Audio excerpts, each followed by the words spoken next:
రావమ్మ మా ఇంటికి శ్రీరాజపుత్రి వరలక్ష్మి రావమ్మ మా ఇంటికి.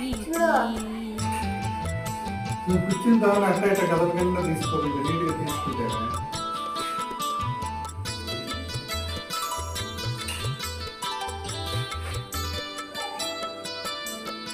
రావమ్మ మా ఇంటి గనుక లాలితముగా వేడుకుందు.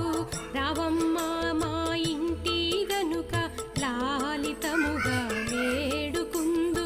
ఎప్పటికీ మా ఇంట్లో ఉంటే తప్పక నీకు పూజ చేదుము లక్ష్మి.